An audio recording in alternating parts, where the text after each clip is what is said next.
السلام علیکم ورحمۃ اللہ۔ الحمد للہ ان الحمد للہ نحمده ونستعینه ونستغفره ونعوذ باللہ من شرور انفسنا ومن سیئات اعمالنا من يهده الله فلا مضل له ومن يضلل فلا هادي له واشهد ان لا اله الا الله واشهد ان محمدا عبده ورسوله۔ رب اشرح لي صدري ويسر لي امري واحلل عقدة من لساني يفقهوا قولي رب زدني علما رب زدني علما رب زدني علما آمین یا رب العالمین۔ ہر قسم کی تعریف اور شکر اللہ رب العزت کے لیے لائق اور زیبا ہے، جو ساری کائنات کو وجود بخشنے والا، ہر مخلوق کی حفاظت کرنے والا اور ہر مخلوق کی ہر ضرورتوں کا پورا کرنے والا خالق اور مالک ہے۔ درود و سلام ہو انبیاء اکرام پر، خصوصاً نبی مکرم رحمت للعالمین امام الانبیاء محمد صلی اللہ علیہ وسلم پر۔ اللہم صلی علی محمد وعلی آل محمد کما صلیت علی ابراہیم وعلی آل ابراہیم انکا حمید مجید۔ اللہم بارک علی محمد وعلی آل محمد کما بارکت علی ابراہیم وعلی آل ابراہیم انکا حمید مجید، آمین یا رب العالمین۔ سورہ انعام آیت نمبر 83 سے آج انشاءاللہ تعالی کلاس رہے گی۔ اللہ رب العزت سے دعا ہے کہ اللہ رب العزت ہمیں صحیح معنوں میں، یعنی قرآن کو خود قرآن کی روح سے، قرآن کو صحیح احادیث سے، اور قرآن کو اس طرح جس طرح صحابہ نے سمجھا اور سلف نے، صحابہ کرام کے بعد تابعین اور طبع تابعین علماء کرام نے جس طرح ہمیں سمجھایا ہے، اس طرح ہمیں اللہ سبحانہ و تعالیٰ سمجھنے اور اس پر عمل کرنے کی توفیق عطا فرمائے، آمین یا رب العالمین۔ لفظی ترجمے کے اوپر غور کریں گے۔ آیت نمبر 83 سورہ انعام۔ اعوذ باللہ من الشیطان الرجیم۔ اے اللہ، ہم تیری پناہ میں آتے ہیں شیطان سے۔ اے اللہ، تو شیطان کے مکر و فریب سے ہمیں بچا لے کہ وہ تیرے کلام سے ہمیں دور کر دے، تیرے دین سے ہمیں دور کر دے۔ اے اللہ، تو شیطان سے ہماری حفاظت فرما۔ بسم اللہ الرحمن الرحیم۔ اللہ کے نام سے جو رحمان اور رحیم ہے۔ اس عظیم کام کو ہم اللہ سبحانہ و تعالیٰ کے نام سے شروع کرتے ہیں، جو بڑا مہربان اور بار بار رحم فرمانے والا ہے۔ آیت نمبر 84۔ وَوَهَبْنَا، اور عطا کی ہم نے، وَوَهَبْنَا، اور عطا کی ہم نے، لہو، اسے یعنی ابراہیم علیہ السلام کو، اسحاق علیہ السلام عطا کیا، وَيَعْقُوبَ، اور یعقوب علیہ السلام۔ تو ابراہیم علیہ السلام کو خوشخبری دی گئی،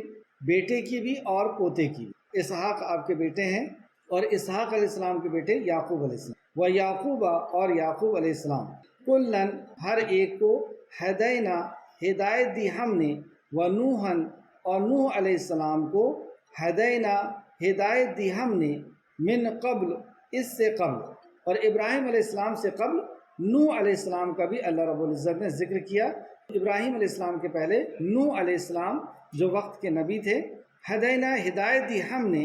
من قبل، اس سے پہلے، یعنی ابراہیم علیہ السلام سے پہلے، وَمِن ذُرِّيَّةٍ، اور اس کی اولاد میں سے۔ تو نوح علیہ السلام کی اولاد جو کشتی میں سوار تھی، اسی سے پھر دنیا پھر سے آباد ہوئی۔ اور بھی لوگ کشتی میں سوار تھے، لیکن جنریشن جو ہے وہ نوح علیہ السلام کے بچوں سے ہی شروع ہوئی۔ وَمِن ذُرِّيَّةٍ، اور اس کی اولاد میں سے، وَدَاؤُد، اور داؤد علیہ السلام، وَسُلَيْمَانَ، اور سلیمان علیہ السلام، وَأَيُّوبَ، اور ایوب علیہ السلام، وَمُوسیٰ، اور موسیٰ علیہ السلام، وَہارون، اور ہارون علیہ السلام، وَكَذَلِكَ، اور اسی طرح، نجزی، ہم بدلہ دیتے ہیں، محسنین، احسان کرنے والوں کو، نیکی کرنے والوں کو۔ وزکریا، اور زکریا علیہ السلام، ویحییٰ، اور یحییٰ علیہ السلام، وعیسیٰ، اور عیسیٰ علیہ السلام، والیاس، اور الیاس علیہ السلام، کل، سب کے سب، من الصالحین، نیک لوگوں میں سے تھے۔ واسماعیل، اور اسماعیل علیہ السلام، والیسع، اور الیسع علیہ السلام، ویونس، اور یونس علیہ السلام، ولوطا، اور لوط علیہ السلام، وکلًا، اور ہر ایک کو، فضلنا، فضیلت دی ہم نے، علی العالمین، تمام جہانوں پر۔ تو یہ سارے انبیاء کو تمام جہانوں پر اللہ سبحانہ و تعالیٰ نے فضیلت عطا فرمائی، یعنی نبوت اور رسالت عطا کر کے، کتاب عطا کر کے۔ وَمِنْ آبائِهِمْ، اور ان کے آبا و اجداد کی۔ اب انبیاء علیہ السلام کے بعد 18 انبیاء کا ذکر کرنے کے بعد نیکوکاروں کا اللہ سبحانہ و تعالیٰ یہاں پہ ذکر فرما رہا ہے۔ وَمِنْ آبائِهِمْ، اور ان کے آبا و اجداد میں سے، ان کے باپ دادا میں سے، وذریۃ اور ان کی اولادوں میں سے، واخوانہم اور ان کے بھائیوں میں سے، واجتبیناہم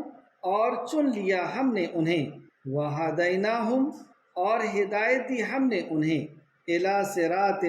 طرف صراط کے راستے کے، مستقیم سیدھے راستے کے۔ یہی وہ سیدھا راستہ جس کے تعلق سے ہم دعا کرتے ہیں اہدنا الصراط المستقیم، اے اللہ وہ سیدھے راستے پر چلا۔ یہ وہ راستہ، یہ وہ منہج جس پر انبیاء علیہ السلام اور صحابہ اور ان کے علاوہ دوسرے لوگوں کا بھی، یعنی نیکوکاروں کا، ولیوں کا بھی اللہ سبحانہ تعالیٰ نے ذکر کیا کہ ہم نے ان کو صراط مستقیم دیا۔ ذالک یہ ہدا ہدایت ہے، اللہ کی طرف سے، یہدی وہ ہدایت دیتا ہے، بہی ساتھ اس کے، من جسے، یشاء وہ چاہتا ہے، من عبادہ اپنے بندوں میں سے۔ تو اپنے بندوں میں سے اللہ سبحانہ وتعالیٰ جس سے چاہتا ہے صراط مستقیم کی ہدایت عطا فرماتا۔ ولو اور اگر اشرکو وہ شرک کرتے، یعنی وہ 18 انبیاء جن کا ذکر اللہ سبحانہ وتعالیٰ نے کیا، اور وہ نیکوکار مومن اور مومن لوگ، اور مومن ہی اللہ کا ولی ہوتا ہے، ولی الذین آمنوا، اللہ سبحانہ وتعالیٰ نے فرمایا۔ تو ولو اور اگر اشرکو وہ شرک کرتے، یعنی اللہ کی ذات میں، صفات میں، اللہ کی ربوبیت، الوہیت یا اسماء الحسنہ میں اللہ رب العزت کے ساتھ اگر کسی اور کی بھی یہ لوگ عبادت کرتے، یا اللہ کے ساتھ کسی اور کو بھی عبادت میں شامل کر لیتے، ولو اور اگر اشرکو وہ شرک کرتے، لحبتا البتہ ضائع ہو جاتے، انہم ان سے، ما جو، کانو تھے وہ، یعملون وہ عمل کرتے، تو جو عمل کرتے تھے وہ عمل ان سے ضائع ہو جاتے۔ اللہ، یہ اولو العزم پیغمبروں کا ذکر،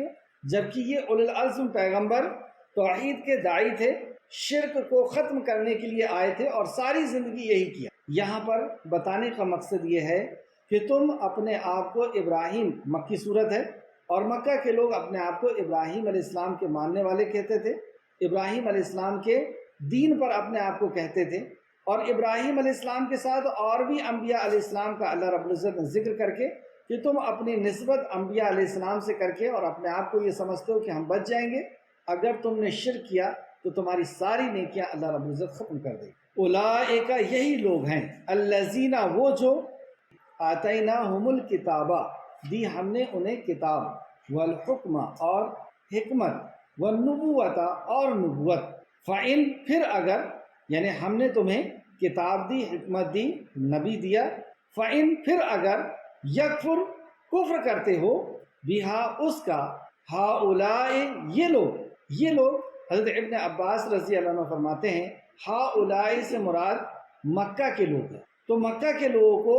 نبوت دی گئی، یعنی نبی مکرم صلی اللہ علیہ وسلم وہاں پہ تشریف لائے، کتاب دی، قرآن نازل ہوا، لیکن اس کے بعد بھی یہ لوگ اگر انکار کرتے ہیں، کفر کرتے ہیں، فقط تو تحقیق، وکلنا مقرر کر دیا ہم نے، بہا ساتھ اس کے، قومن ایک قوم کو، لیسو نہیں ہے وہ، بہا اس کا، بکافرین انکار کرنے والی۔ تو ہم نے ایک قوم ایسی مقرر کر دیا ہے جو ان کے بعد جو آئے گی، جو مطلب نبی مکرم پر ایمان لائے گی، اور جو ان کے جیسی نہیں ہوگی، مہاجرین اور انصار، اور جنہوں نے ان کی اچھی طرح سے اتباع کی، اللہ ہم کو بھی ان میں شامل فرما دے۔ اولئک یہی وہ لوگ ہیں، الذین جنہوں نے، ہد اللہ ہدایت دی اللہ نے، ہد اللہ ہدایت دی اللہ نے، فبہداہم پس ان کی ہدایت کی اقتدا، آپ پیروی کریں، اقتدا کریں۔ کل کہہ دیجئے، کل لا اسألوکم نہیں میں سوال کرتا تم سے، نبی مکرم صلی اللہ علیہ وسلم سے کہلوایا جا رہا ہے کہ میں اور سارے انبیاء، کیونکہ دین ایک تھا، یعنی عقائد، اخلاقیات سارے انبیاء کے ایک جیسے تھے، ہاں مسائل میں وقتاً فوقتاً کچھ چینج ہوا ہے، بدلاؤ آیا ہے، جیسے آدم علیہ السلام کے بچوں کی آپس میں نکاح ہو جاتے تھے لیکن بعد میں وہ حرام کر دیا گیا، اسی طریقے سے کچھ چیز چینج ہوئی ہے، لیکن عقائد اور اخلاقیات اور بھی کئی چیزیں جو تھیں وہ ایک جیسی تھی، تو کہا کہ یہ ایک دوسرے کی اتباع کرتے ہیں، اور نبی مکرم کو بھی اتباع کا حکم دیا۔ پھر آگے اللہ فرماتا ہے کل کہہ دیجئے، اے نبی مکرم صلی اللہ علیہ وسلم ان سے کہہ دیجئے، کل لا اسألوکم نہیں میں سوال کرتا تم سے، نہیں میں مانگتا تم سے، علیہ اس پر یعنی قرآن کی تعلیمات پر، اجرا کسی اجرت کو، کسی اجر کو نہیں مانگتا میں، یعنی میں تم سے قرآن کی تعلیمات دینے کا کوئی بدلہ نہیں چاہتا۔ ان نہیں ہوا وہ الا مگر ذکرہ ایک نصیحت ہے، یہ قرآن یہ دین ایک نصیحت ہے، للعالمین تمام جہانوں کے لیے، یعنی یہ قرآن اور یہ نبی تمام جہانوں کے لیے آئے ہیں، صرف مکہ اور صرف مدینہ یا صرف عرب کے لیے نہیں، ساری انسانیت کے لیے نبی اور رسول بنا کر کے بھیجے گئے ہیں۔ آیت تفسیر کی طرف، آیت نمبر 84 ابراہیم علیہ السلام نے اپنے دعوتی مرحلے کو پورا کرنے کے بعد، آپ نے حجت کو قائم کرنے کے بعد، جو ستارہ پرست اور سورج کی عبادت اور ستاروں کی اور چاند کی عبادت کرنے والی قوم تھی، انہیں آپ نے ہر انداز سے دعوت توحید پیش کی، اور انہوں نے اس قدر ظلم کیا کہ آپ کو آگ میں ڈال دیا، یعنی آپ کا وہاں پہ رہنا اب مشکل ہو گیا۔ اللہ رب العزت کے حکم سے سیدنا ابراہیم علیہ السلام اپنے ساتھی حضرت لوط علیہ السلام کے ساتھ اس بستی سے نکل گئے، اور اس بستی کے بعد پھر اللہ سبحانہ و تعالیٰ نے دوسرے علاقے میں آپ کو نبی اور رسول کی حیثیت سے پہنچایا، اور آپ نے دعوت و تبلیغ کا وہاں پہ کام کیا۔ ایک لمبی عمر کے بعد یعنی تقریباً 95 سال کی عمر میں اللہ سبحانہ و تعالیٰ نے آپ کو پہلے تو اسماعیل علیہ السلام دیا، اور پھر اس کے بعد اسحاق علیہ السلام ہوئے، اور اسحاق علیہ السلام کے بعد اسحاق علیہ السلام ہی سے یعقوب علیہ السلام تشریف لائے۔ تو اللہ رب العزت نے آپ کو خوشخبری عطا فرمائی، اور بیٹے کے ساتھ ساتھ پوتے کا بھی ذکر کیا، اور فرمایا اور ہم نے ابراہیم علیہ السلام کو اسحاق اور یعقوب عطا کیے، اور ہم نے سب کو ہدایت دی، اور اس سے پہلے ہم نے نوح علیہ السلام کو ہدایت دی تھی۔ ابراہیم علیہ السلام کے پہلے یعنی کافی پہلے نوح علیہ السلام کا ذکر، آدم علیہ السلام کے بعد 10 صدیوں تک، 10 پیڑھی تک، اور پہلے کے لوگوں کی عمر بھی زیادہ ہوا کرتی تھی، ہزار سال ہوا کرتی تھی، تو شرک نہیں تھا۔ نوح علیہ السلام جب نبی اور رسول بنائے گئے، اس وقت بہت زیادہ شرک عام ہو گیا تھا، تو اس شرک کو ختم کرنے کے لیے، توحید کی دعوت دینے کے لیے نوح علیہ السلام آئے، اور آپ نے اس منصب رسالت کا حق 950 سال پورا کیا، لیکن چند ہی لوگ ایمان لائے تھے، اور جو ایمان لائے تھے ان کو اللہ رب العزت نے نوح علیہ السلام کے ساتھ بچا لیا، اور باقی سب کو غرق کر دیا پانی میں ڈبا کر کے۔ تو اسی کا ذکر ہوا، اور اس سے پہلے ہم نے نوح علیہ السلام کو ہدایت دی تھی۔ شان نزول کا خیال رکھیں کہ یہ مکی صورت ہے، اور مکہ میں نازل ہوئی ہے۔ مکہ میں نازل ہوئی یعنی مشرکین مکہ جو نبی کریم صلی اللہ علیہ وسلم کی نبوت اور رسالت کا انکار کر رہے تھے، آپ کے اوپر آئی ہوئے کلام کا، اصل میں یہ توحید کا انکار کر رہے تھے، کیونکہ انہوں نے کئی سالوں سے یا کئی صدیوں سے باپ دادا کو اسی شرک میں پایا تھا، اور یہ اللہ کا تو عبادت کرتے ہی تھے، نماز پڑھتے تھے، طواف کرتے تھے، حج کرتے تھے، لیکن اس کے ساتھ ساتھ یہ خانہ کعبہ کے اندر جو اپنے ہاتھ سے انہوں نے بت رکھا ہوا تھا، ان کو بھی حاجت روا اور مشکل کشا سمجھتے تھے۔ تو مشرکین مکہ اپنے آپ کو ابراہیم علیہ السلام کے ماننے والے ہونے کا دعویٰ کرتے تھے، اور انہیں ابراہیم علیہ السلام کا ہی واقعہ بتایا جا رہا ہے کہ ابراہیم علیہ السلام کی کیا دعوت تھی، اور تم اپنے آپ کو ابراہیم علیہ السلام کے فالوورز کہتے ہو، لیکن ابراہیم علیہ السلام کی کیا دعوت تھی، پوری زندگی انہوں نے کس چیز کی دعوت دی، اور ان کے ساتھ جو ان کے بچے تھے انہوں نے کس چیز کی دعوت دی، اور نوح علیہ السلام کی قوم کے اوپر عذاب کیوں آیا، یہ سارا واقعہ مکہ کے مشرکین کو سنایا جا رہا ہے تاکہ وہ ہدایت پر آ جائیں۔ تو اللہ سبحانہ وتعالیٰ فرماتا ہے اور اس سے پہلے ہم نے نوح علیہ السلام کو ہدایت دی تھی، اور اس کی اولاد میں سے داؤد علیہ السلام اور سلیمان علیہ السلام اور ایوب علیہ السلام، یوسف علیہ السلام، موسیٰ علیہ السلام اور ہارون علیہ السلام، یہاں تک 10 نبیوں کا اللہ سبحانہ وتعالیٰ نے ذکر کیا۔ ہارون علیہ السلام کو بھی ہم نے ہدایت دی تھی، اور اسی طرح ہم نے نیکی کرنے والوں کو بدلہ دیا تھا۔ تو یہاں پر ایک چیز غور کرنے کی کہ اللہ سبحانہ وتعالیٰ نے ان سب کو نبی کے زمرے میں رکھا کہ ان کو ہم نے ہدایت دی تھی، ہدایت یافتہ تھے، اور یہ نیکوکار لوگ تھے، محسنین لوگ تھے، یہ سارے انبیاء تھے، اور ہم نے زکریا علیہ السلام، یحییٰ علیہ السلام، عیسیٰ علیہ السلام اور الیاس علیہ السلام بھی ہدایت یافتہ تھے، اور یہ سب نیک لوگوں میں سے تھے۔ ان کے بھی تعلق سے اللہ نے فرمایا کہ یہ صالحین تھے، نیک لوگوں میں سے تھے۔ وہ اسماعیل، اور اسماعیل علیہ السلام کو، الیسع علیہ السلام کو، یونس علیہ السلام کو، لوط علیہ السلام، یہاں تک 18 نبیوں کا ذکر ہوا۔ بھی ہم نے ہدایت دی اور ان سب کو ہم نے جہانوں پر فضیلت دی. فضلنا علی العالمین، تو نبوت اور رسالت جسے دی جاتی ہے وہ جہانوں کے اوپر فضیلت رکھتے ہیں. انبیاء علیہ السلام جہانوں کے اوپر فضیلت رکھتے ہیں. یہ ایسے اولو العزم پیغمبر، 18 پیغمبروں کا ذکر کیا اللہ سبحانہ تعالیٰ نے، اور اس کے بعد اب نیکوکاروں کا ذکر. وَمِنْ آبائِهِمْ وَذُرِّيَّتِهِمْ وَإِخْوَانِهِمْ، اور کچھ کو ان کے باپ دادا اور ان کی اولاد اور ان کے بھائیوں میں سے، اور ہم نے انہیں چن لیا اور سیدھے راہ کی طرف ہدایت دی. تو یہاں پہ مومنوں کا ذکر اللہ سبحانہ تعالیٰ نے کیا کہ ان کے باپ داداؤں میں سے بھی اور ان کی اولادوں میں سے بھی اور ان کے بھائیوں میں سے بھی ہم نے کچھ لوگوں کو چن لیا. یعنی جو ہدایت کے حقدار تھے، جو ہدایت کی طرف آنا چاہتے تھے، جو اللہ رب العزت سے، آخرت سے ڈرتے تھے اور اللہ رب العزت کی رضا کی طرف آنا چاہتے تھے، اللہ سبحانہ تعالیٰ نے ان کا بھی ذکر کیا. یعنی یہاں پہ مومنوں کا ذکر کیا، اور مومن اللہ کا ولی ہوتا ہے. تو 18 نبیوں کے ساتھ ساتھ کئی ولیوں کا اللہ سبحانہ تعالیٰ نے ذکر کرنے کے بعد فرمایا، آیت نمبر 88، یہ اللہ کی ہدایت ہے. ذالک ھدی اللہ، یہ اللہ کی ہدایت ہے. یہدی بہ من یشاء من عبادہ، یہ اللہ کی ہدایت ہے، وہ اپنے بندوں میں سے جسے چاہتا ہے اس کی طرف رہنمائی کرتا ہے. اپنے بندوں میں سے، یعنی یہ اللہ کی عطا ہے. اللہ رب العزت نبوت سے سرفراز فرما دے، جسے نبوت اور رسالت عطا فرما دے، اور جسے اللہ سبحانہ وتعالیٰ ہدایت عطا فرما دے. اس کے بعد اللہ فرماتا ہے، یعنی 18 نبی اور ولیوں کا ذکر کرنے کے بعد، وَلَوْ أَشْرَكُوا،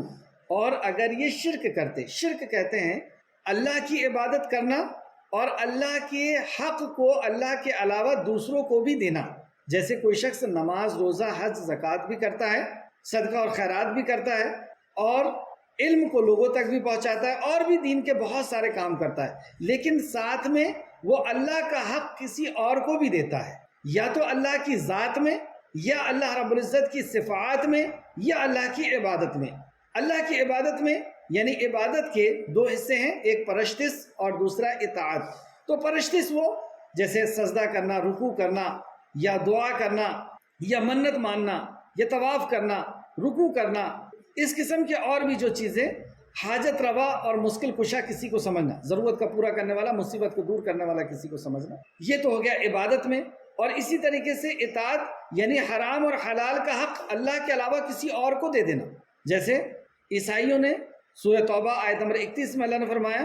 کہ تم نے اپنے عالموں اور درویشوں کو الہ بنا لیا تھا. اتخذوا احبارهم ورهبانهم اربابا من دون اللہ. اور اس کی تفسیر بھی خود رسول مکرم صلی اللہ علیہ وسلم نے کی کہ کیا تم نے ان کے حلال کو حلال اور حرام کو حرام نہیں جان لیا تھا. اسی طریقے سے اسماء الحسنہ میں کہ اللہ رب العزت کی صفات کے تعلق سے اللہ سبحانہ تعالیٰ نے فرما دیا، لیس کمثلہ شیء وہو السمیع البصیر، کہ میرے مثل کوئی نہیں. تو اللہ رب العزت کی جو صفت ہے کہ وہ الحی ہے، قیوم ہے، لا تاخذہ سنۃ ولا نوم، نہ اسے اونگ آتی ہے نہ نیند آتی ہے. اب ہم اگر کسی کو یا کوئی کسی اور مخلوق کے تعلق سے یہ تصور کرے کہ وہ بھی نہیں سوتا، وہ بھی نہیں اونگتا، یا وہ بھی سنتا ہے، یا وہ بھی ہماری ضرورت پوری کرتا ہے، وہ بھی اولاد دیتا ہے، جو جو صفات اللہ سبحانہ تعالیٰ کی ہے، وہ صفت اگر کسی اور مخلوق کے اندر، بھلے ہی وہ فرشتہ ہو یا کوئی بھی ہو، یہ ہے اللہ کے ساتھ شریک کرنا. کہ جو صفت اللہ کی ہے وہی صفت کسی اور کی تصور کرنا. اسی طریقے سے توحید ربوبیت میں کہ خالق اللہ کے علاوہ کسی اور کو جانتا ہے، مالک اللہ کے علاوہ کسی اور کو، اور مدبر اللہ کے علاوہ کسی اور کو جانتا ہے. تو اللہ کی عبادت تو کرتا ہے، اللہ کے ساتھ بھی کسی اور کی عبادت کرتا ہے.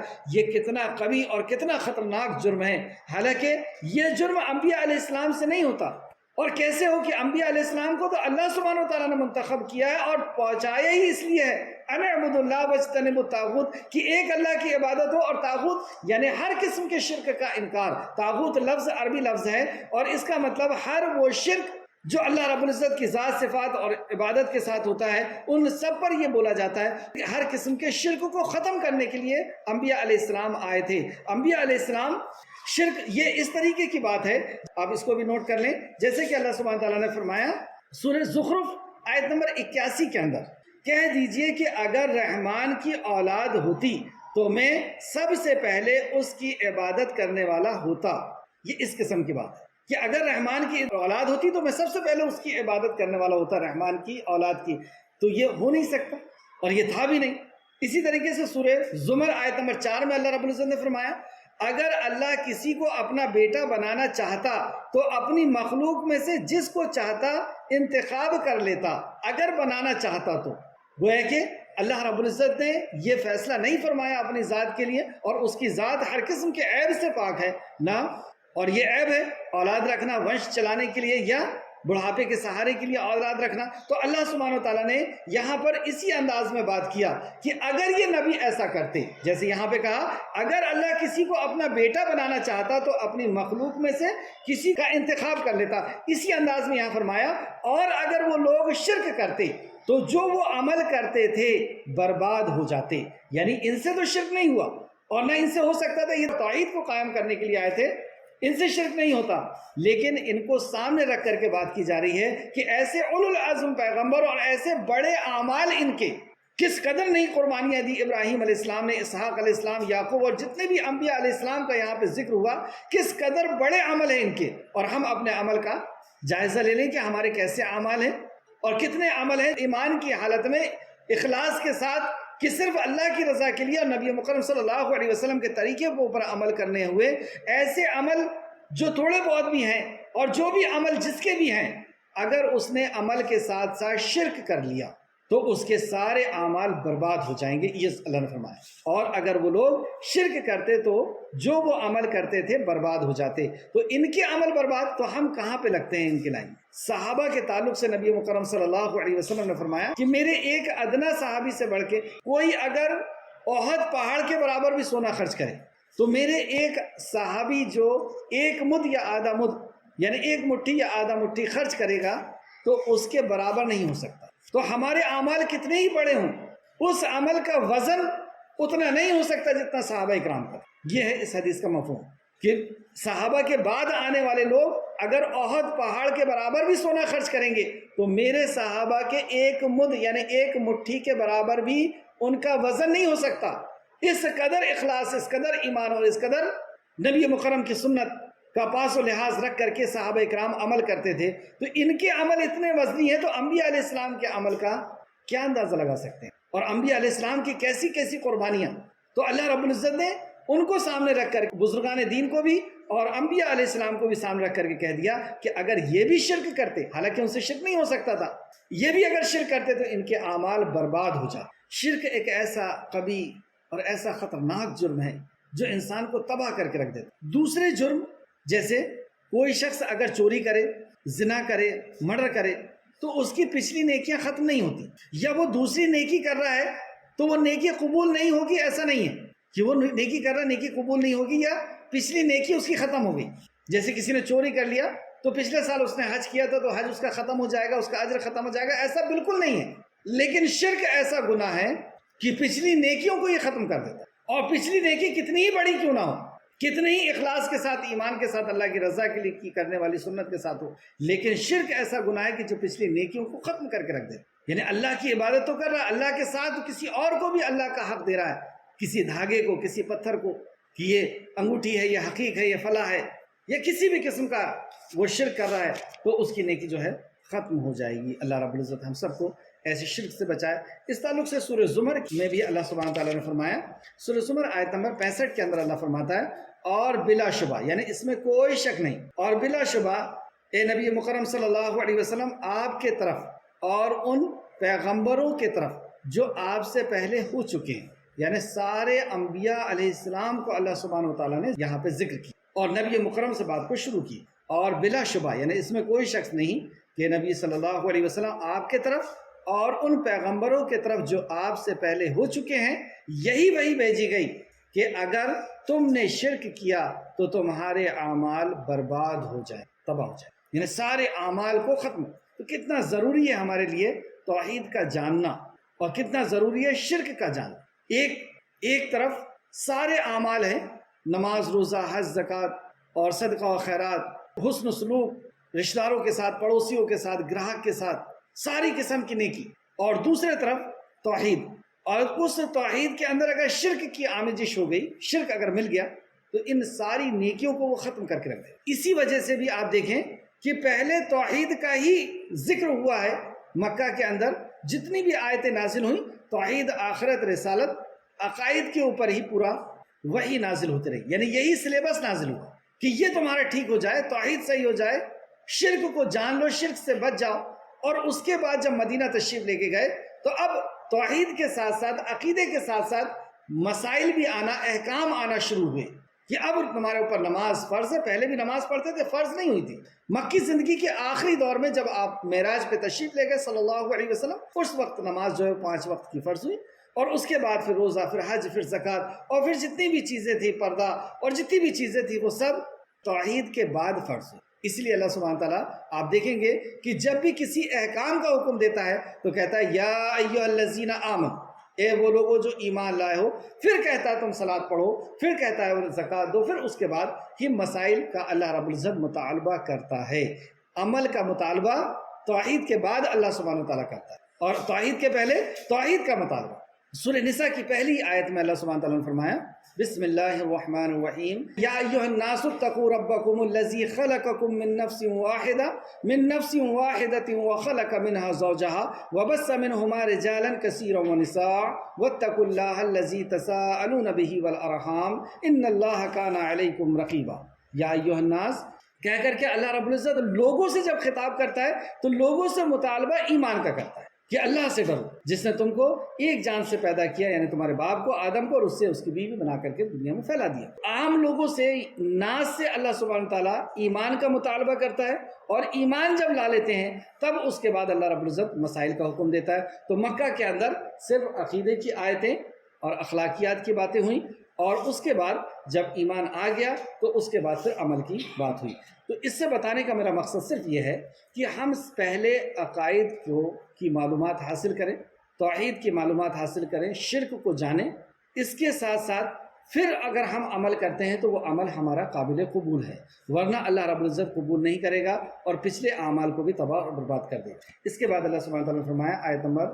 89 یہ وہ لوگ ہیں جنہیں ہم نے کتاب، حکمت اور نبوت دی، اب اگر یہ لوگ اس ہدایت کو ماننے سے انکار کرتے ہیں۔ یہ لوگ سے کون مراد ہیں؟ حضرت ابن عباس رضی اللہ عنہ فرماتے ہیں، تفسیر ابن کثیر میں نے اس قول کو اور بھی بہت سے مفسرین کے ساتھ نقل فرمایا ہے کہ اس سے مراد مکہ کے لوگ ہیں۔ تو پہلے تو جہان میں، دنیا کے اندر اللہ رب العزت نے ان 18 نبیوں کو الگ الگ مقام پر اور الگ الگ وقت میں نازل فرمایا، لوگوں کی رشد و ہدایت کے لیے، لوگوں کو دنیا اور آخرت کی تباہی سے بچانے کے لیے۔ اب اللہ سبحانہ و تعالیٰ نے اس نبوت کو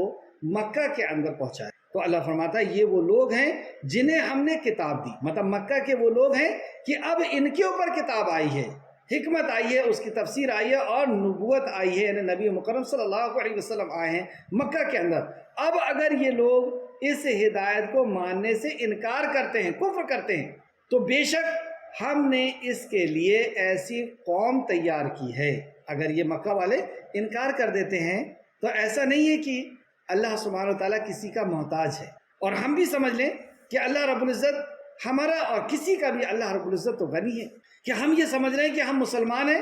تو ہم ہی اسلام کو سیکھیں گے اور ہم ہی اسلام پر عمل کریں گے تو ہی اسلام باقی رہے گا۔ اور مکہ کے لوگ اگر یہ سمجھ رہے ہیں کہ ہم نے ان کو نبوت دے دی ہے، ان کے ہاں نبی پہنچا دیے، کتاب پہنچا دی، حکمت پہنچا دی ہے، اور اگر یہ کفر کرتے ہیں تو جان لو مکہ والوں، تو بے شک ہم نے اس کے لیے ایسی قوم تیار کی ہے، مطلب نبی کے اوپر ایمان لانے کے لیے، اس دین پر ایمان لانے کے لیے، آخرت پر ایمان لانے کے لیے ایسی قوم تیار کی ہے کہ وہ ان کا انکار کرنے والے نہیں۔ ایسی قوم ہم نے تیار، تو یہ وہ کون سی قوم ہے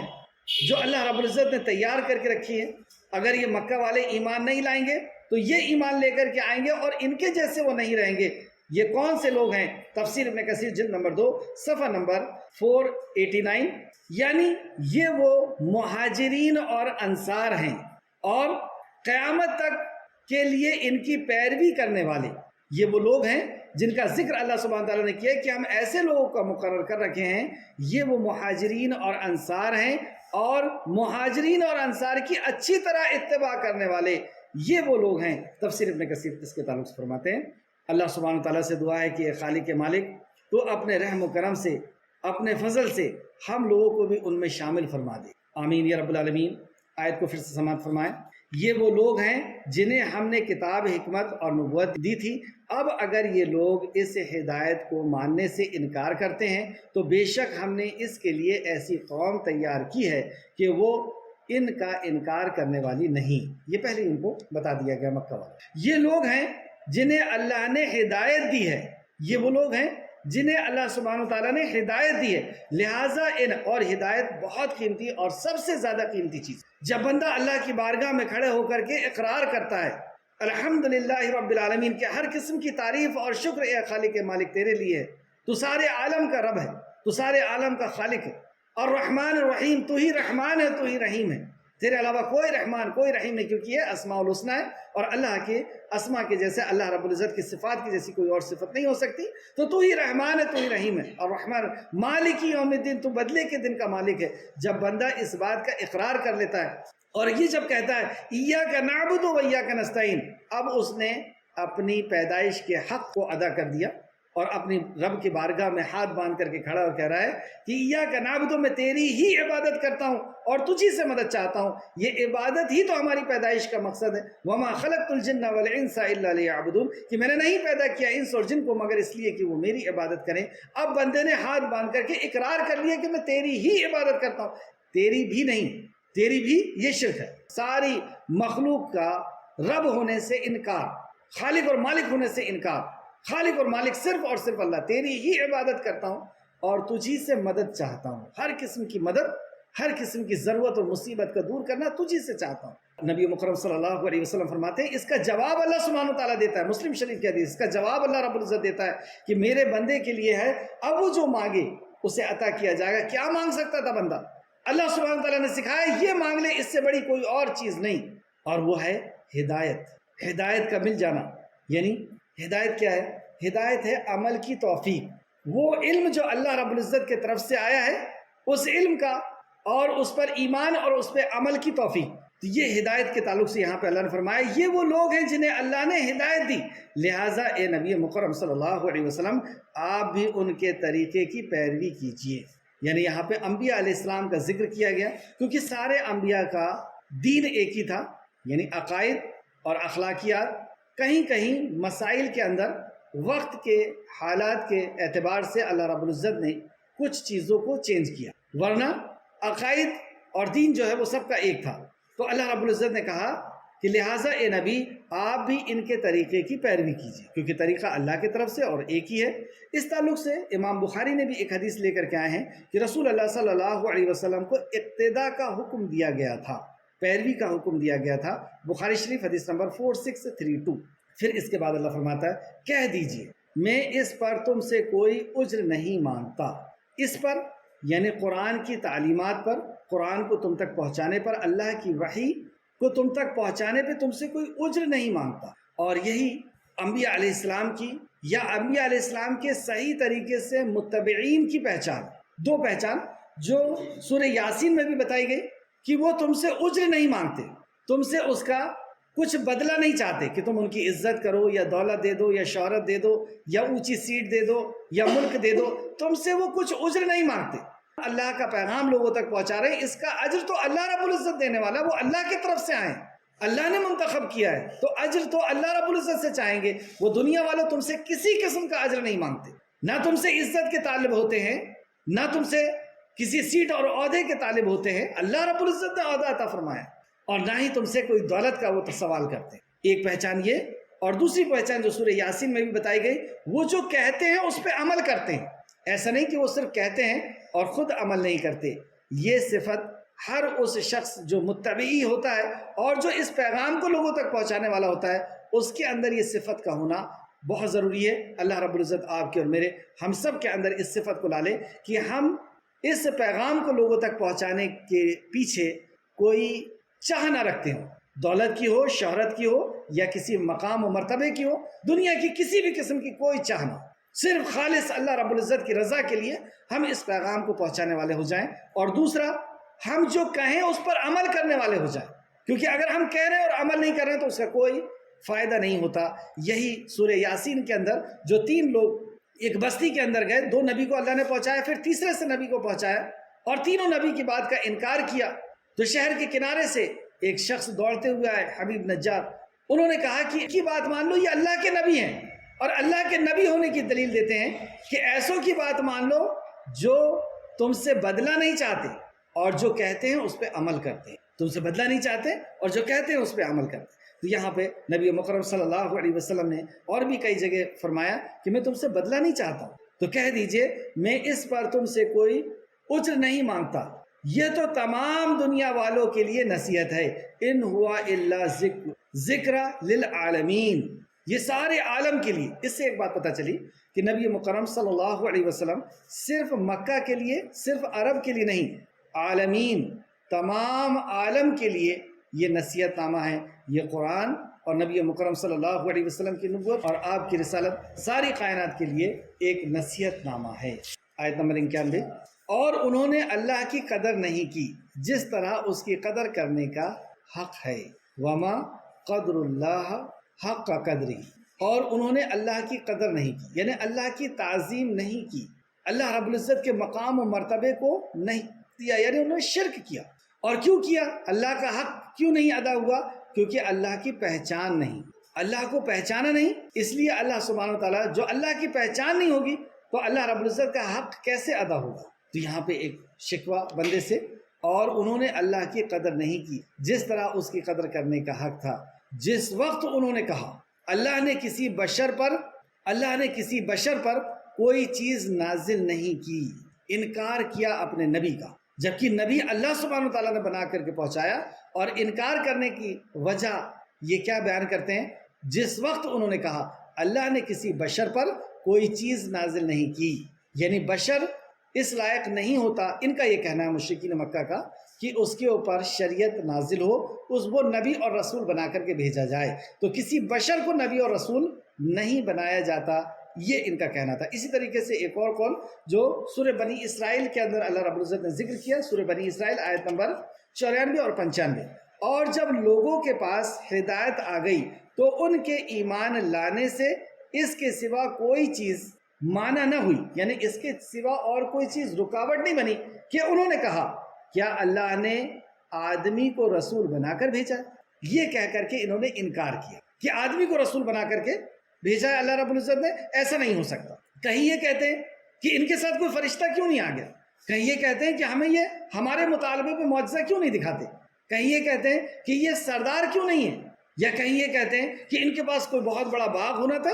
اور ان کے ساتھ کوئی فوج ہونا تھا، اگر ہم نہیں مانتے تو ہمیں سبق سکھاتے۔ اس قسم کے انکار کرنے کے لیے ایسے عذر یعنی لنگڑے عذر کو یہ لوگ لے کر کے آتے تھے، جس کا جواب ابھی آپ دیکھیں اللہ سبحانہ تعالیٰ نے کتنا پیارا دیا۔ ایک اور بار دیکھیں سورہ یونس آیت نمبر 2 کے اندر بھی ان کا اسی طریقے کا عذر اللہ نے بیان فرمایا، سورہ یونس آیت نمبر 2، کیا لوگوں کے تعجب ہوا، مطلب یہ تعجب کر رہے تھے نا، لوگوں کو تعجب ہوا کہ ہم نے انہی میں سے،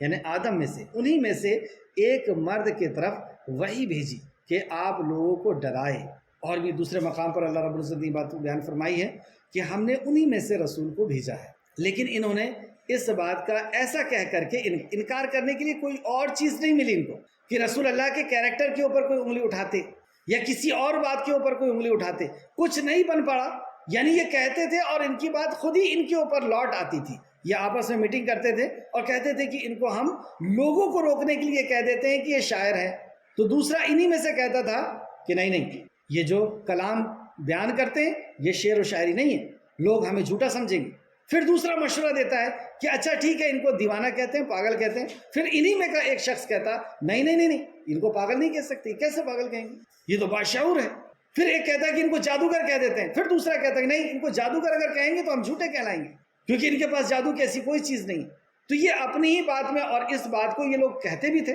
باہر بھی کہتے تھے، لیکن آپس میں ان کی بات ٹکرا کر کے خود انہی کے اوپر پڑ جاتی تھی اور یہ جھوٹے کہلاتے تھے۔ اب ان کو کچھ نہیں بن پڑ رہا ہے، کچھ نہیں مل رہا ہے انکار کرنے کی وجہ، تو کہیں یہ کہتے ہیں کہ ہمارے باپ دادا نے یہ بات نہیں بتائی ہے، اور اب یہ کہتے ہیں کہ آپ انسان ہیں تو آپ کے اوپر قرآن کیسے نازل ہو سکتا ہے۔ تو جس وقت انہوں نے کہا اللہ نے کسی بشر پر کوئی چیز نازل نہیں کی ہے،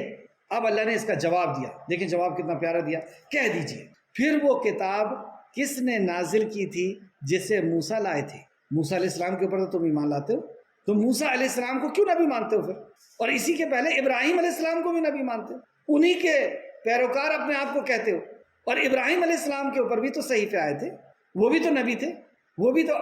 آدم کے بیٹے میں سے تھے، تو ان کو تم نے تصور کر لیا اور دوسرے انبیاء کو تصور کر لیا، قبول کر لیا نبوت اور رسالت کے لیے، وحی کے لیے۔ موسیٰ علیہ السلام کو قبول کر لیا، اب تم ایسی بات کر رہے ہو تو کہہ دیجئے پھر وہ کتاب کس نے نازل کی تھی جو موسیٰ لے کر کے آئے تھے؟ اسی رب نے نازل کی جو تمام انسانوں کے لیے روشنی اور ہدایت تھی۔ تو پتہ یہ چلا کہ آسمانی جو کتاب ہوتی ہے وہ روشنی اور ہدایت ہوتی ہے۔ روشنی کا کیا کام ہوتا ہے؟ روشنی میں انسان چل پاتا ہے، روشنی میں کیا کرنا ہے، کہاں جانا ہے، کہاں رکنا ہے، کہاں ٹکرا سکتے ہیں، کہاں گر سکتے ہیں، اس کا اندازہ لگتا ہے۔ اسی طریقے سے جو اللہ کی وحی ہے اس سے ہمیں پتہ چلتا ہے ہمیں کیا کرنا ہے کیا نہیں کرنا ہے۔ تو جو انسانوں کے لیے روشنی اور ہدایت تھی، ہدایت یعنی عمل کی توفیق، سبحان، ہدایت عمل کی توفیق بھی تھی اور روشنی بھی تھی، یعنی علم بھی تھا اور عمل کی توفیق بھی تھی۔ تو وحی جو ہوتی ہے وہ روشنی اور علم کی توفیق کے ساتھ ہوتی ہے، جیسے اللہ نے فرمایا یا ایھا الناس قد جاءکم موعظۃ من ربکم وشفاء لما فی الصدور، یہ دلوں کی بیماریوں کا علاج ہے، یہی ہے ہدایت کہ عمل کی توفیق دیتا، برائیوں سے نکالتا ہے اللہ کا کلام۔ تو جو تمام انسانوں کے لیے روشنی اور ہدایت تھی جسے تم متفرق اوراق میں نقل کرتے تھے،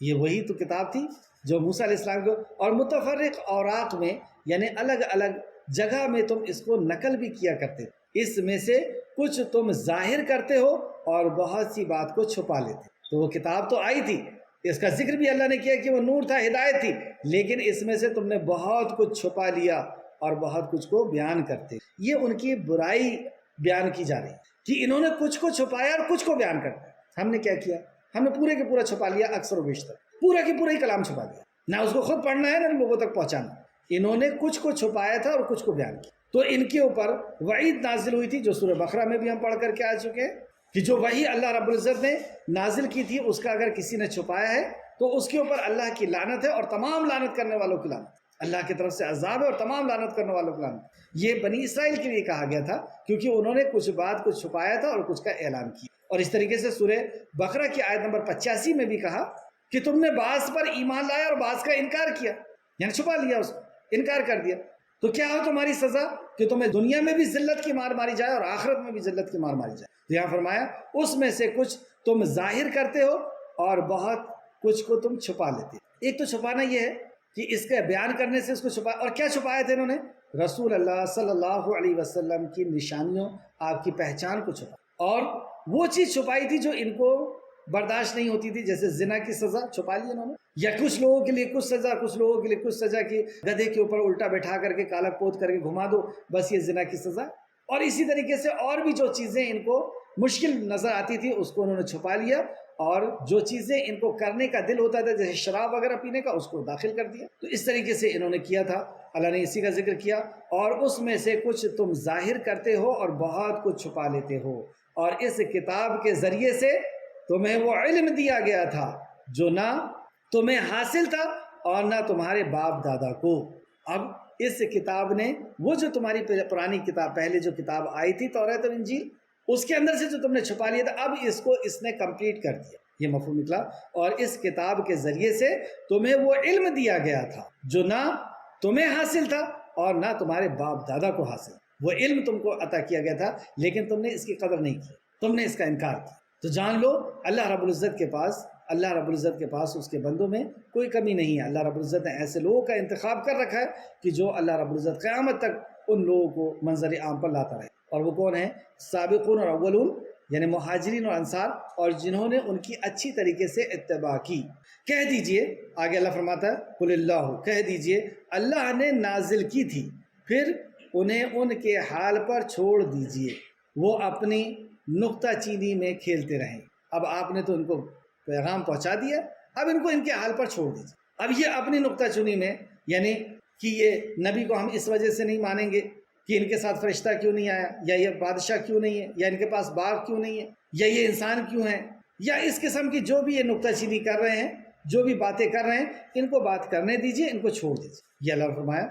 اور یہ کتاب یعنی قرآن مجید ہم نے اسے نازل کیا ہے کیوں نازل کیا؟ اور یہ کتاب قرآن مجید ہم نے اسے نازل کیا ہے، یہ برکت والی ہے اور تصدیق کرنے والی ہے اس کتاب کی جو اس سے پہلے آئی تھی۔ پھر سے سمجھ لیں، اور یہ کتاب یعنی قرآن مجید ہم نے اسے نازل کیا، یعنی اس کا نازل کرنے والا اللہ سبحانہ و تعالیٰ ہے۔ یہ برکت والی ہے، سبحان اللہ، اس کے اندر برکت رکھی ہے، اور تصدیق کرنے والی ہے، یعنی پچھلی کتابوں کی تصدیق کرتی ہے کہ ہاں وہ کتاب بھی اللہ کی طرف سے آئی تھی، تورات بھی، زبور بھی، انجیل بھی، اور تورات، زبور، انجیل بھی اس کتاب کی تصدیق کرتی ہے کہ اس کے بعد یہ کتاب آنے والی ہے۔ اور نبی نے بھی بتا کے گئے کہ میرے بعد اب یہ نبی آنے والے ہیں، جیسے عیسیٰ علیہ السلام نے بتا کر کے گئے، پوری پیشن گوئی بتا کر کے، پوری نشانیاں بتا کر کے گئے کہ میرے بعد یہ نبی آنے والے ہیں۔ تو یہ تصدیق کرنے والی ہے اس کتاب کی جو اس سے پہلے آئی تھی۔ تو یہ کتاب کے آنے کا مقصد کیا ہے؟ اللہ سبحانہ تعالیٰ نے فرمایا آگے، تاکہ، اس وجہ سے نازل کیا تاکہ آپ ام القریٰ یعنی مکہ والوں کو اور اس کے آس پاس والوں کو ڈرائیں۔ صرف مکہ والوں کو ہی نہیں، اس کے آس پاس والوں کو ڈرائیں، اور جو لوگ ڈرائیں یعنی خبردار کر دیں،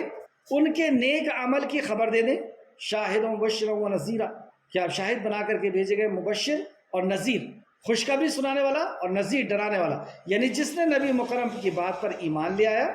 آپ کی لائی ہوئی تعلیمات پر ایمان لے آیا، عمل کر لیا، اس کے لیے آپ کی بعثت خوشخبری سے بھری ہوئی ہے کہ نبی مکرم صلی اللہ علیہ وسلم نے جو کچھ بھی پیشن گوئی دی ہے یا خبر دی ہے کہ ان کے لیے موت اس طرح ہوگی، اور اس طرح قبر کے اندر ان کو سلایا جائے گا، اس طرح انہیں آسمان کے اوپر اٹھایا جائے گا، لین میں نقل کیا جائے گا، اور اس طریقے سے ان کو جنت کے اندر پہنچایا جائے گا، اور ان کا حشر میں اس طریقے سے استقبال کیا جائے گا۔ یہ ساری خوشخبریاں اس کے لیے ہے جس نے اطاعت اور فرمانبرداری قبول کر لی، جس نے نبی مکرم صلی اللہ علیہ وسلم پر ایمان لیا، اور جس نے انکار کر دیا اسے ڈرا دیا، جس نے اللہ کی وحدانیت کا، اللہ کے ایک ہونے کا انکار کر دیا، اللہ کے رب ہونے کا، اللہ کے خالق اور مالک ہونے کا انکار کر دیا، یا رسول اللہ کا انکار کر دیا، یا آخرت کا انکار کر دیا، قرآن کا انکار کر دیا، تقدیر کا انکار کر دیا، تو جس نے انکار کر دیا آپ اس کو ڈرا دیجیے۔ یہ اس لیے نازل کیا گیا ہے، یہ قرآن قسم کھانے کے لیے، باندھ لینے کے لیے، اوپر رکھ دینے کے لیے، یہ اس لیے نہیں، اس کو نازل کیوں کیا؟ تاکہ آپ ام القریٰ یعنی مکہ والوں کو اور اس کے آس پاس والوں کو ڈرائیں۔ اور یہ آس پاس کیا ہے؟ اس میں پوری کائنات ہے، وہ ہم آگے دیکھیں گے۔ اور جو لوگ آخرت پر ایمان رکھتے ہیں وہ اس قرآن پر بھی ایمان رکھتے ہیں۔ سبحان اللہ، جو آخرت پر ایمان رکھنے والے ہیں وہ اللہ کے کلام ہونے پر ایمان رکھتے ہیں، اور وہ اپنی نمازوں کی حفاظت کرنے والے ہیں۔ پہچان بتائی جا رہی ہے کہ آخرت کا ایمان رکھنے والے اصل میں وہ قرآن کا حق ادا کرنے والے، قرآن پر ایمان رکھنا یعنی قرآن کا حق ادا کرنا۔ قرآن کا حق کیا ہے؟ کہ اس کو اللہ کا کلام ہے، یہ مانیں، ایمان لائیں، اس پہ تدبر کریں، غور و فکر کریں، اور اس پر عمل کریں۔ اور عمل کے اندر پھر بہت سی چیزیں آ جاتی ہیں، دعوت کا کام بھی آتا ہے کہ اس کو پیغام کو لوگوں تک پہنچانا، اور بھی دوسری کہ اس کو صحیح تلفظ کے ساتھ پڑھنا، رک رک کر کے پڑھنا، اور بھی دوسری۔ تو تین چیز اصل بیس ہے کہ اس پر ایمان لائیں گے، اس پر غور و فکر کریں گے، تدبر کریں گے، اور اس پر عمل کریں گے۔ تو عمل کرنے میں اس کا یاد کرنا، اس کا صحیح تلفظ سے پڑھنا، اور بھی دوسری چیزیں، بہت سی چیزیں بیان کرنا، لوگوں تک پہنچانا، سب آئے گا۔ تو جو ایمان لانے والے ہیں نا، آخرت پر جن کو ایمان ہوتا ہے وہ قرآن پر بھی ایمان لاتے ہیں، اور وہ نماز قائم کرنے والے ہوتے ہیں۔ ان کے لیے فجر بھاری نہیں ہوتی، ان کے لیے عشاء بھاری نہیں ہوتی، تو منافقوں پر بھاری ہوتی ہے۔ فجر اور عشاء کی نماز منافقوں پر بھاری ہوتی ہے۔ اللہ رب العزت ہم سب کو توفیق عطا فرمائے۔ تو یہ جہانوں کے لیے نبی مکرم صلی اللہ علیہ وسلم نبی اور رسول بنا کر کے بھیجے گئے تھے۔ اس کے تعلق سے چند آیت سماعت فرما لیں۔ سورہ اعراف آیت نمبر 157 میں اللہ سبحانہ تعالیٰ نے فرمایا، سورہ اعراف آیت نمبر 158، قل کہہ دیجئے، یا ایھا الناس، اے مانو جاتی کے لوگوں، اے ساری انسانیت کے لوگ، انی رسول اللہ، میں اللہ کا رسول ہوں، الیکم، تمہارے طرف بھیجا گیا ہوں۔ اے نبی کہہ دیجئے کہ لوگوں، یقیناً میں تم سب کے طرف اللہ کا بھیجا ہوا رسول ہوں، تم سب کی طرف۔ تو سب میں پہلے کے دور میں یہ ہوتا تھا کہ کسی علاقے کے لیے، کسی خاندان کے لیے، کسی قبیلے کے لیے انبیاء آیا کرتے تھے، لیکن رسول اللہ صلی اللہ علیہ وسلم سب کے طرف بھیجے گئے، الیکم جمیعا، ساری انسانیت کے طرف۔ اسی طریقے سے سورہ انعام آیت نمبر 19 میں بھی فرمایا، تاکہ اس کے ذریعے سے میں تمہیں اور جس شخص تک وہ پہنچ سکے سب کو ڈراؤں، قرآن کے ذریعے سے تم کو اور جہاں تک پہنچ سکے سب کو ڈراؤں، آگاہ کر دوں۔ اور ایک اور جگہ فرمایا سورہ ہود آیت نمبر 17 کے اندر، اور فرقوں میں سے جو کوئی اس کا انکار کرے تو اس کا ٹھکانہ آگ ہوگا۔ تو یہ سب کے لیے خطاب ہے۔ اس طریقے سے سورہ فرقان میں بھی اللہ نے فرمایا سورہ فرقان آیت نمبر 1، اور بہت ہی بابرکت ہے وہ جس نے اپنے بندے پر فرقان یعنی قرآن نازل فرمایا تاکہ اہل عالم کو ڈرا دے، تاکہ اہل عالم کو ڈرا دے۔ اور اس طریقے سے سورہ آل عمران آیت نمبر 20 میں بھی اللہ نے فرمایا اور اہل کتاب اور ان پڑھ لوگوں سے کہہ دیجئے کہ کیا تم بھی اللہ کے فرما بردار بنتے ہو، یعنی اسلام لاتے ہو، پھر اگر وہ لوگ اسلام لے آئیں تو بے شک وہ ہدایت پائیں گے، یعنی اللہ کی طرف سے زندگی گزارنے کا بہترین طریقہ پائیں گے۔ اور اگر آپ کا کہنا مان لیں تو آپ کا کام صرف اللہ کا پیغام پہنچا دینا ہے، اور اللہ اپنے بندوں کو خوب جاننے والا، یعنی آپ کا کام صرف پیغام پہنچا دینا ہے، حساب اللہ سبحانہ وتعالیٰ لے گا۔ اس طریقے سے صحیح بخاری اور مسلم کی ایک حدیث ہے، رسول اللہ صلی اللہ علیہ وسلم نے فرمایا 5 چیزیں ایسی دی گئی ہیں جو مجھ سے پہلے کہ انبیاء میں سے کسی کو بھی نہیں دی گئی۔ ان میں سے ایک چیز آپ نے یہ بھی بیان فرمائی، پہلے ہر نبی کو بطور خاص اس کی قوم کے طرف مبعوث کیا جاتا تھا، مگر مجھے تمام انسانوں کے طرف مبعوث کیا گیا ہے۔ بخاری شریف حدیث نمبر 438 اور مسلم شریف حدیث نمبر 521۔ اور جو لوگ آخرت پر ایمان رکھتے ہیں اور اس قرآن پر بھی ایمان رکھتے ہیں، جیسے آخر میں اللہ نے فرمایا اور جو لوگ آخرت پر ایمان رکھتے ہیں اور اس قرآن پر بھی ایمان رکھتے ہیں، یعنی ہر وہ شخص جو اللہ تعالیٰ اور یوم آخرت پر ایمان رکھتا ہے وہ اس مبارک کتاب یعنی قرآن مجید پر بھی ایمان رکھتا ہے۔ یقین، ایمان یعنی یقین، اور ایمان کے اندر 3 چیز داخل ہوتی ہے۔ ایمان کا مطلب ہوتا ہے وشواس، یقین، آستھا، اور ایمان کے اندر دل کا یقین، زبان کا اقرار اور اعضاء کا عمل۔ تو دل سے جب یقین ہوگا کہ اللہ کا کلام ہے تو زبان سے اس کا اقرار بھی ہوگا اور اعضاء سے اس کا عمل یعنی اس پہ تدبر اور اس پر عمل ہوگا، یعنی قرآن مجید پر بھی ایمان رکھتے ہیں جسے اے محمد صلی اللہ علیہ وسلم ہم نے آپ کی طرف نازل فرمایا ہے، اور وہ اپنی نماز کی حفاظت کرتے ہیں، یعنی جن نمازوں کو ان پر فرض قرار دیا گیا ہے انہیں وہ ان کے اوقات میں ادا کرتے ہیں، اس کی وقت کی اور بھی دوسری جو بھی چیزیں ہیں اس کے ساتھ اس کو ادا کرتے ہیں، یعنی ساری سنتوں کا خیال رکھتے ہوئے نماز کو ادا کرتے ہیں۔ آخر میں اللہ سبحانہ وتعالیٰ سے دعا ہے کہ خالق مالک جو کچھ بھی ہم نے پڑھا اس پہ ہمیں مزید غور و فکر کرنے کی توفیق عطا فرما۔ اے اللہ، خاص طور پر آج کی کلاس میں جو ہم نے اہم چیز پڑھی کہ جو شرک کرے گا اس کے پچھلے ساری نیکیوں کو اللہ سبحانہ وتعالیٰ تو ختم کر دے گا، اور شرک کے ساتھ کوئی نیکی قبول بھی نہیں کرتا ہے۔ اے اللہ تو ہمیں توحید کا علم عطا فرما، اے اللہ تو ہمیں توحید کا علم عطا فرما، توحید پر ہمیں قائم کر دے، اور اے اللہ تو ہمیں شرک سے بچا لے، شرک کی گندگی سے ہم محفوظ کر لے۔ اے اللہ جب تک زندہ رکھ، ایمان، اخلاص اور عمل صالح کے ساتھ زندہ رکھ، ہمارا خاتمہ بالخیر فرما، آمین یا رب العالمین۔ اے اللہ تو اپنے کلام پر ہمیں ایمان عطا فرما، آخرت پر ایمان عطا فرما، آمین یا رب العالمین۔ اللہم صلی علی محمد وعلی آل محمد کما صلیت علی ابراہیم وعلی آل ابراہیم انک حمید مجید۔ اللہم بارک علی محمد وعلی آل محمد کما بارکت علی ابراہیم وعلی آل ابراہیم انک حمید مجید، آمین یا رب العالمین۔ السلام علیکم ورحمۃ اللہ وبرکاتہ۔